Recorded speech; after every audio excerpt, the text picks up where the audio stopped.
weekly look at all of the hot topics in HR. Whether it's passive talent or it's active talent. That's a soft skill that really gets undersold in the hiring process. How to manage in the virtual environment. You get a diverse, cultured group of people. It's a win-win for everybody. More conversion from candidate lead. What does that look like in this new virtual world?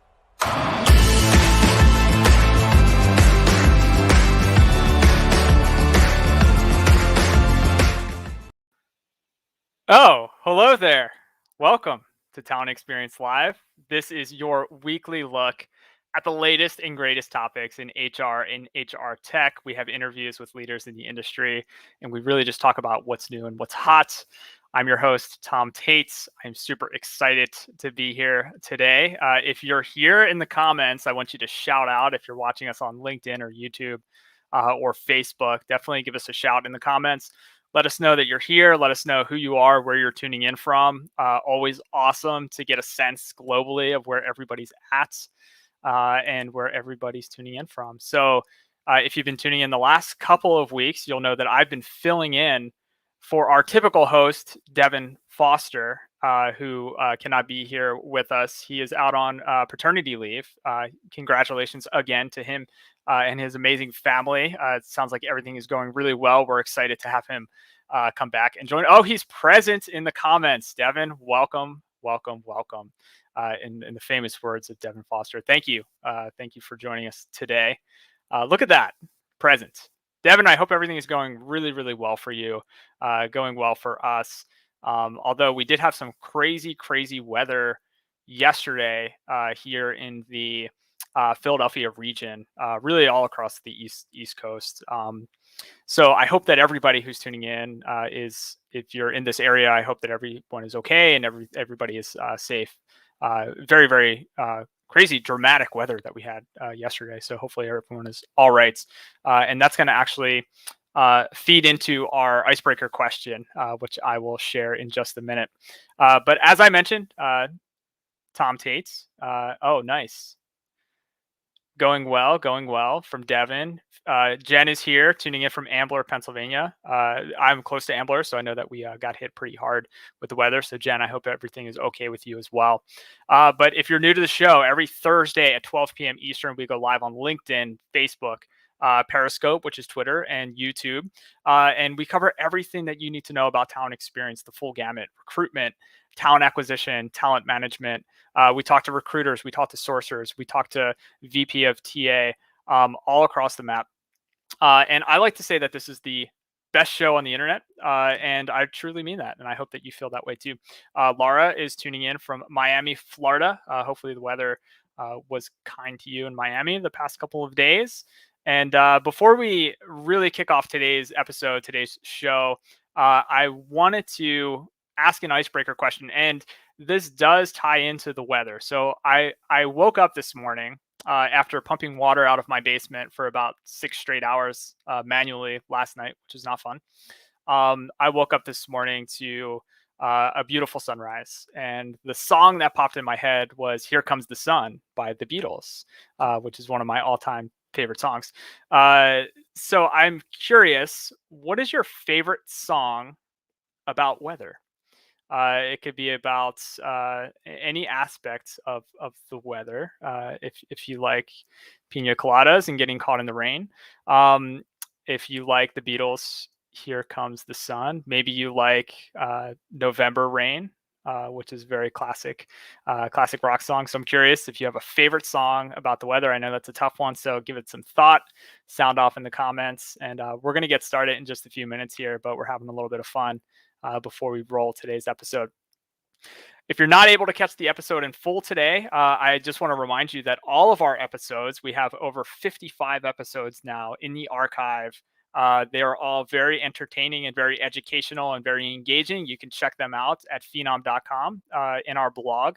And one of the really cool things that we do with our past TXL episodes is we don't just dump the full video, right? We don't just dump the full video so that you have to sit through 30 minutes or 45 minutes. What we do is we pull out some of the most engaging sound bites and clips, and we put those clips, it's almost like a highlight reel, and we put those clips on a blog post. So if you just want to learn about a specific topic, if you just want to catch some of the highlights, we have all of that built into our blog recaps. So head on over to phenom.com/blog. It's a great way to catch up on past episodes, or you can head on over to YouTube, check out Phenom, hit the subscribe button, and see what we have to offer there. So I haven't gotten any takers yet in the chat here. Favorite song about the weather, and that's okay. That's okay. It can just be "Here Comes the Sun" because I'm grateful for it today. So one of the things that we want to cover today is employee experience. That's the topic at hand.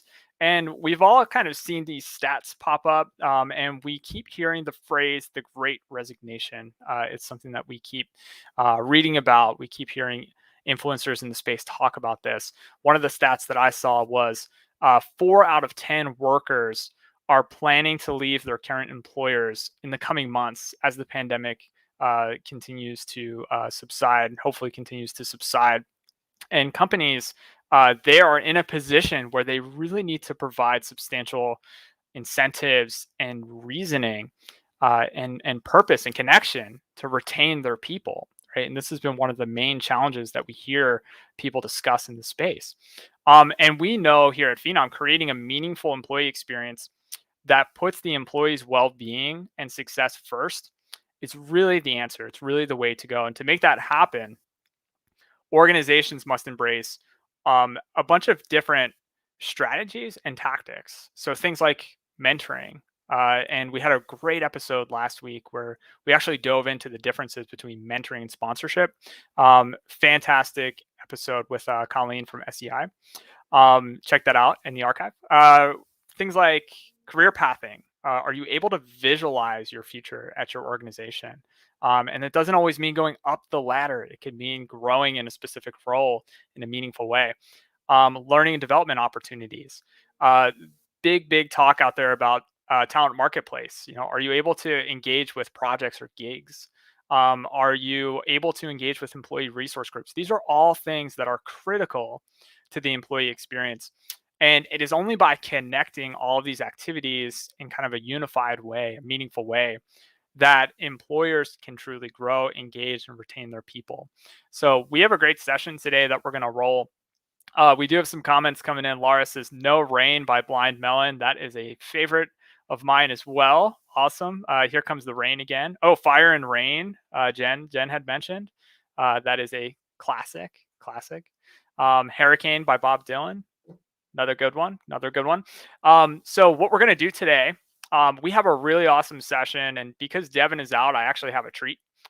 So you're going to get to hear Devin in today's episode, because what we're going to do is we're going to roll a pre-recorded session that we did all about employee experience. And this features Devin Foster, our product marketing manager here at Phenom, and Jonathan Dale, JD, VP of marketing. Super insightful session. And they're going to take us kind of through the journey of how you can build a truly amazing employee experience from the ground up.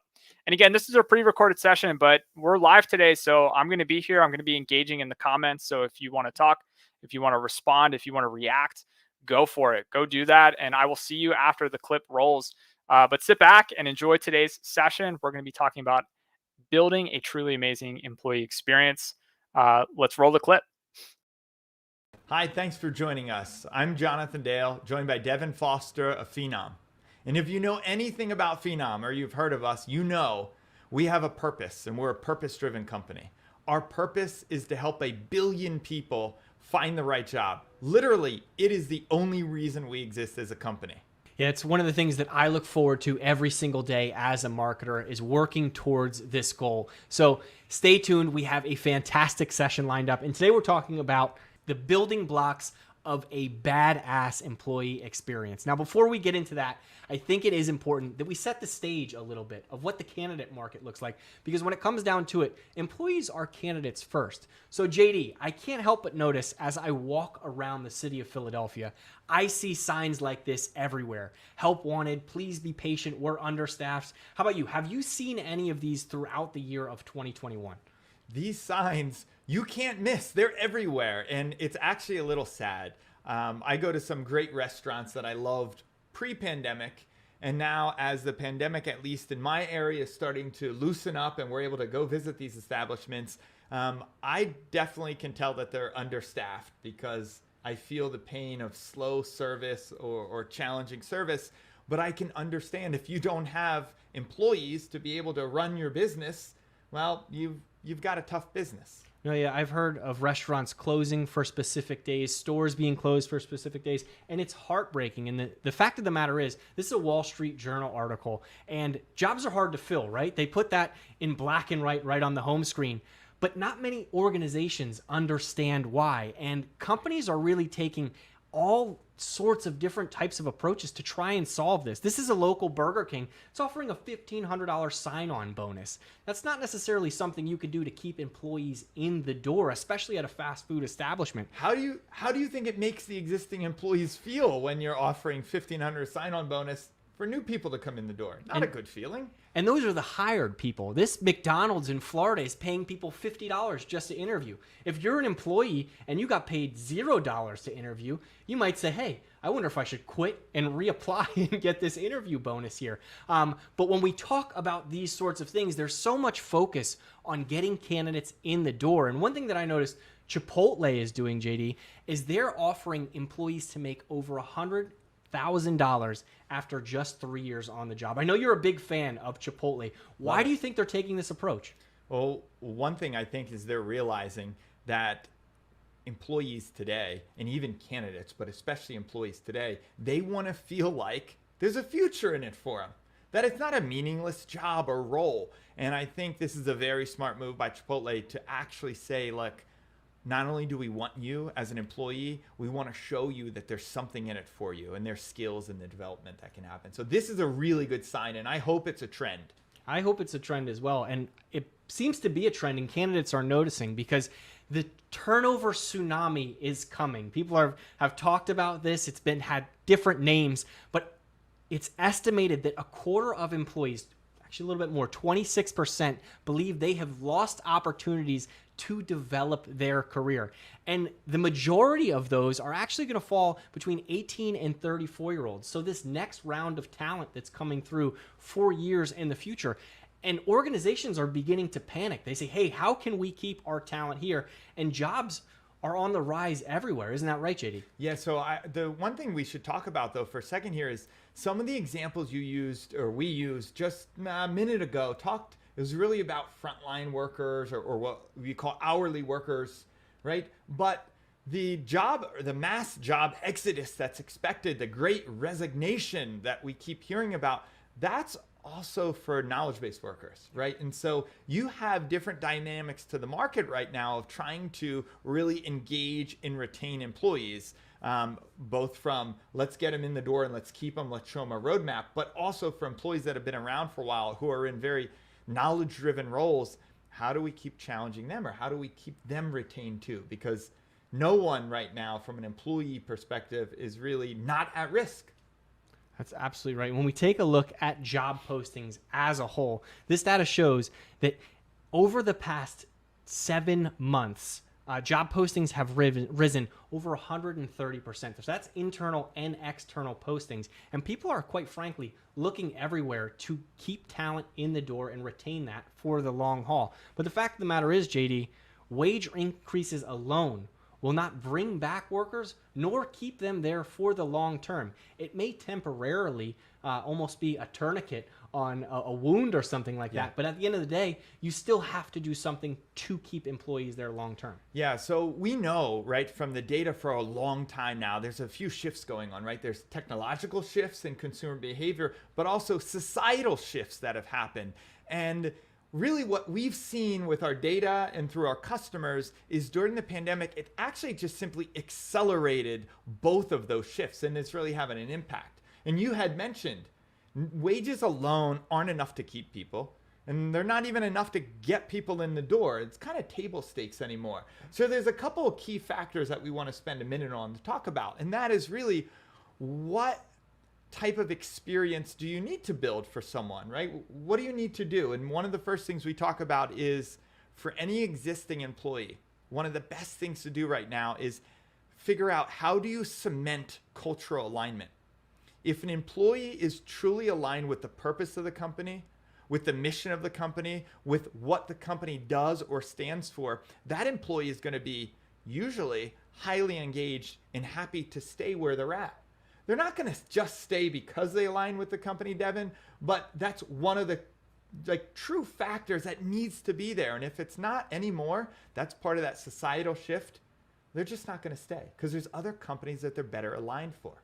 Yeah, the second thing that I want to point out to keep employees there long term is providing learning and skills development as well as career growth. I love talking about this as human beings are just like any other living thing, right? They want to grow, they want to get larger, and they're going to grow where the most opportunities are. So if you think about a plant and you put it in a dark corner of your room, it's probably not going to grow as big as a plant that you put in the windowsill, that you constantly give water and give it that opportunity to flourish. Employees are exactly the same way. They want to see a future. That's why in interview processes, as well as in recaps with managers, they say, hey, what are some goals that you want to achieve within the next year, within the next 3 years? How can we help you get there? And establishing that these are where employees want to be, and then giving them that path and the technology to get there is only going to be fortuitous for both sides.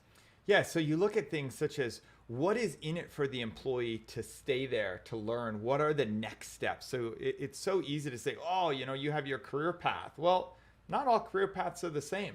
What if it's not a knowledge-based worker who really understands what or believes what they think is the next step? What if it's an hourly worker that's coming in the door that's, doing what could be a fairly mundane task to start off? What is the career path? What's the skill set that person's going to leave with? Whether they leave in 6 months or 3 years, what is that skill set? And this is part of what employees want to know now. And they also want to know that the company that they're working with is treating people with empathy and understanding that these really are challenging times. And they want some level of understanding. That holds true for both attracting candidates in the door and doing simple things such as not ghosting someone, which is a terrible thing for a candidate and happens way too often, Devin, way too often. But it also means for that employee making sure they feel valued. And that's one of the last things we want to talk about. We want to talk about one of the keys here of really keeping employees engaged. Show them they are valued. So you're operating empathetically, but you're really reaching out to them and say, we care not only about you, but we care about the impact you're having to this business. You're important to us, Devin. We love you here. Thank you for spending your waking hours delivering what we need to and working together to achieve what we want to as a company. That shows pure alignment from you're cementing the culture to showing that kind of career path or that progression, that skill set, showing empathy in tough times, and that you care and that you value their contribution. Absolutely, JD. And I think the one thing that all of these have in common is experience, right? You talked about empathy and the experience that we've all had throughout the entire pandemic, where individuals have had to take care of loved ones. Hours of operation and hours of business have changed, right? Work from home policies, all of these sorts of things are creating an experience for your employee to really help them enjoy.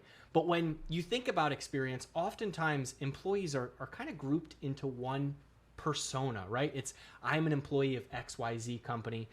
He or she is an employee of XYZ company, right? And they're kind of fall underneath this own bucket. But when we take a look at consumer behavior, and I love to do this when talking about both candidates and employees, because at the end of the day, we're all consumers. And I'll use this as an example. We'll call this young lady Sally, right? Sally is one individual who does the same things that we all do. But when she goes out to the grocery store, she has thousands, if not hundreds of options, right? Whether she's purchasing organic food, fruits, meats, breads, buying food for a specific occasion. All of these are going to be unique based on that trip to the journey. If you have milk in the fridge at home, you may not need to pick that up next time. If Sally was to travel to an athletic store, she's looking for a specific style, running, walking, size, brand, specific needs. The same thing for clothing, fit. Is it for a specific event? Is there a specific brand that she applies to?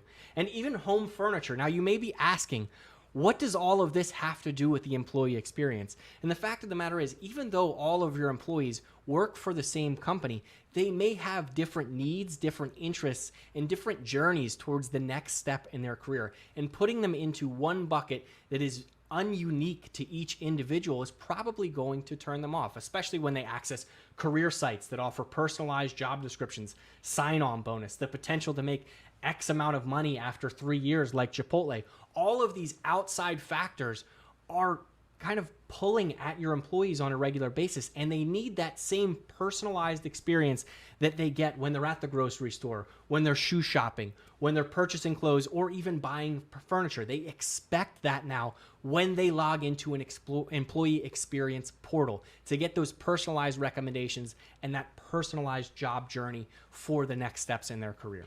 Right. In order to not only attract talent, but also to engage employees, it was pretty easy world. It was, let's just design a process. The process is they take care of everything. And as far as even adopting technology, that actually would further drive the process. So we thought about a process, then we went and got technology to actually put in place to cement that process in. But now with these technological and societal shifts that we talked about earlier, it's no longer about a process. It really is about an experience. So now, to kind of get the future of work going and build it, you have to design the experience and you have to design the intelligence. And that's where we start getting in and talking about AI technologies and how that fits in on top of your experience or powering your experience. Absolutely. And when we talk about the experience and the intelligence behind that, it can come in many different shapes, sizes, or even technologies, right? When you think of a talent marketplace, that could be a place for an individual to go look at opportunities with the organization, or it could also be an opportunity, a place for them to look at employee resource groups, to seek out mentoring opportunities, even gigs. That marketplace as an idea is a place where you can go and access different things, not just jobs. Maybe it's potential holidays that are coming up. Maybe it's aligning with the core values and how you can nominate other individuals within your organization for doing an exceptional job. Yeah, when you talk about designing an experience, and we already outlined some of the building blocks when we talked about what employees or humans really want right now with that cultural alignment and that learning and development and that career pathing. Now you have to start plugging in the technology. You mentioned talent marketplace. Okay, so I have a talent marketplace, and now I can start seeing my career path. Whether that career path is something I've defined or whether that's something my company has defined for me based upon the data and available jobs, I can now visualize my future. What does it look like a year from now, 3 years from now, 5 years from now? What are the types of roles I want to aspire to get to? And those roles may not be a direct ladder. People use a ladder, they use a scaffolding example. Maybe we'll have some of it in the video here floating around us. We'll see if our editor can do that. But the idea is it's not always clear to us. So visualizing it and seeing some company paths, career paths defined as well. As I want to define my own career path. That's one thing. But how do I get there? What skills do I need to master in order to get to that level? And so a system that's designed with not only the experience, but also the intelligence starts using AI and starts saying, well, if these are the skills you need, and this is a role you're trying to get to, well, you need these types of mentors. And they start suggesting mentors to you, which is awesome because that allows you to then go reach out and be proactive. But what about how can I get actual experience? I need actual experience to develop my skills. Well, here are courses that you can look at and go. So it recommends courses, but then it can also recommend gigs that are internal to your company. So this is wonderful. This is how it starts taking pieces of this, what today is separate technology, putting them into one, designing an experience and really having an impact on that single employee. And if you can have an impact on that single employee and they're engaged and they're aligned with you, they're going to be really productive. They're going to love working for you, feel connect with the brand and have a future there. No, and the one thing that you didn't mention, JD, that I want to call out to is referrals. Referrals are oftentimes the best resource for organizations to bring individuals into the organization. And it gives that employee a little bit of a boost, right? It says, hey, I love working here. I think my friends, colleagues, family, whoever it may be, should also work here too. I think it would be a great thing for them. And that builds the relationship in the organization that you can have for the long haul, in addition to everything that you mentioned there. Yeah. But JD, I know there's a lot more that Yes. Phenom offers. Yeah, so let's talk about how Phenom breaks down. What we say is we have a talent experience platform. Again, it really is about the experience. It's the moments that matter. It's the only thing anyone ever connects with or touches with. It's the experience that really makes the difference. And at Phenom, we look at the experience across 4 really key stakeholders. We look at candidates, we look at employees, recruiters, and managers or hiring managers. We have products for each one of those specific stakeholders, but the beauty is how we connect all of this data, all of these different systems, all this separate technology together into a platform, and into the fabric of that platform exists AI. So now you have your artificial intelligence, your intelligence layer, your machine learning, your oncologies, all of that is woven in to make sense of all the big data, right? And that's really where it has an impact. So remember, the experience really is everything, and AI powers that experience. And what does it do? In short, JD, it helps candidates find the right job, employees evolve into top talent, recruiters be more productive, and managers hire based on data. And what Phenom does better than any company in the world is we balance and deliver experiences and AI at scale. No other company does it this way. We couldn't be more proud. Well, Devin, I know we're out of time. So from Devin and myself and from everyone at Phenom, we hope you enjoyed our session. We had so much more to talk about, but not enough time to do it all. So please check out our website, pay us a visit. We'd love to hear from you on LinkedIn or any of our social channels. Thank you so much. Thanks again. Hey, welcome back. Hope you enjoyed that quick session with JD and Devin here from the Phenom team, all about building a better employee experience. They covered a lot of awesome stuff. We had a comment come through from Jen, which I thought was incredibly critical. A lot of career development opportunities aren't visible to employees, right? And that is step one, right? It's really making the potential future for an employee visible at all stages of development, right? And then once you do that, how do you continue to build upon that? We actually had an amazing event. It was a virtual event last month here at Phenom called Experience Phenom. And we had our product experts come on, and they talked a lot about these similar topics. But what they did was they also gave a tour through our employee experience solution, where we offer a lot of the things JD mentioned in that clip: career pathing, gigs, mentoring, learning and development, our internal mobility feature. All of these things that really help, as we titled this session, building an intelligent framework for employee development and retention. So if you're thinking about this at an organizational level, you don't have a unified platform, or you are cobbling together a bunch of solutions to try to do this, I would absolutely encourage you to check out this Experience Phenom session that we did. And what I'll do is I will pop a quick link here. So if you head on over to phenom.com/experience-phenom-demo-day, and you'll see that link here, you can just jump right in and you can watch the replay of that session. We did 2 sessions. This one was session number 2. If you really enjoyed what JD and Devin had to offer today, I think getting a look at our actual product, our actual solution, and starting to see how this vision gets realized for organizations will be a valuable use of your time, right? You can, of course, always just reach out to us. We'd love to hear from you. Just give us a shout. We'd love to share more. We have a lot of great case studies of how organizations are helping employees move forward by creating this ecosystem of engagement, using all these tools and leveraging a lot of the data that your organization already has. That's another piece that we could certainly spend a lot of time on. Is your organization has a wealth of data. How can we pull from that and create better experiences for your employees? So there's so much more to cover. But what we wanted to do was, again, with Devin being out for another week, we wanted to give you a little taste of Devin. You know, we wanted to bring Devin back into the spotlight, even in his absence. And we were able to successfully do that through the magic of pre-recording a session with JD and Devin. So thank you for joining us for that. Before we go, though, I was able to host last week a fantastic guest. We had Colleen Stratton. She is a global leader of workforce development at SEI. And it was a fantastic conversation where we talked a lot about how she's implementing these amazing programs to help move women's careers forward at SEI.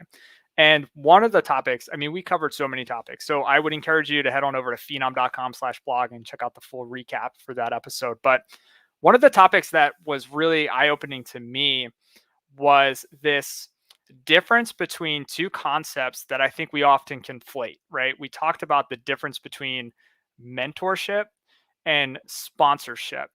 And a mentor can also be a sponsor can also be a mentor. But I think oftentimes we kind of conflate the two. So I'm going to run a quick clip from last week's episode where Colleen dove into this a little bit. And hopefully that encourages and inspires you to check out the full session, because it was just hands down full of amazing content. So I'm going to run. We learned this through our focus groups after we did the survey. Our employees would always say we want a mentorship program, but when we scratched at that a little bit, it wasn't really mentorship that they were looking at, it was sponsorship.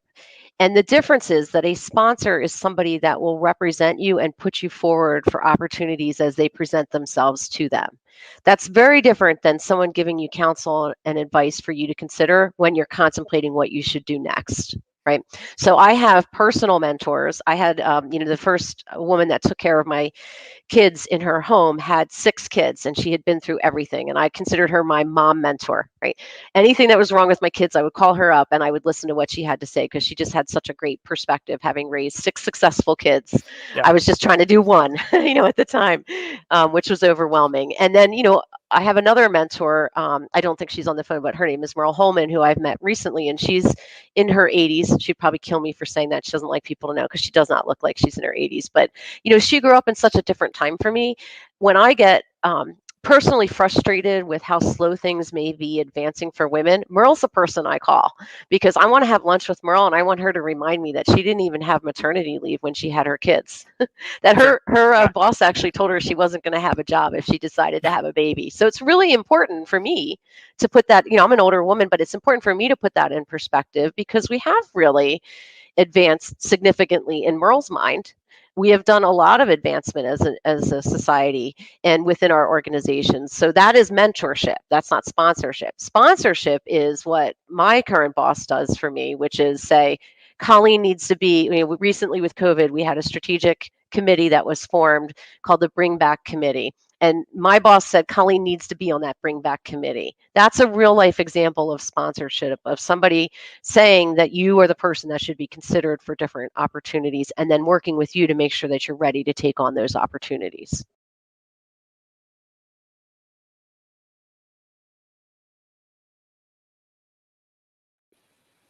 Again, amazing episode with Colleen Stratton from SEI. So check that out over at phenom.com.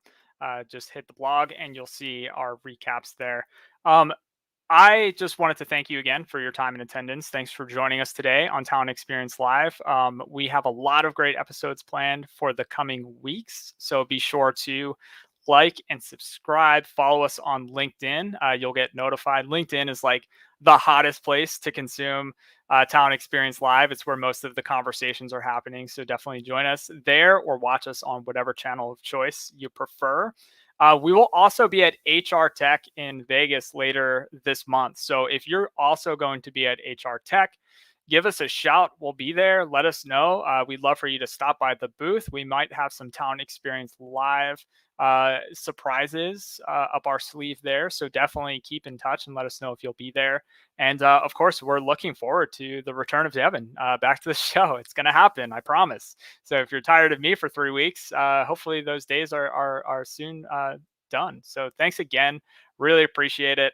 And tune in next week. Every Thursday at 12 p.m. noon, we go live. It's the greatest show on the internet. I'm going to keep saying that, because if I keep saying it, you'll believe it to be true. Thanks again, and we'll see you next week.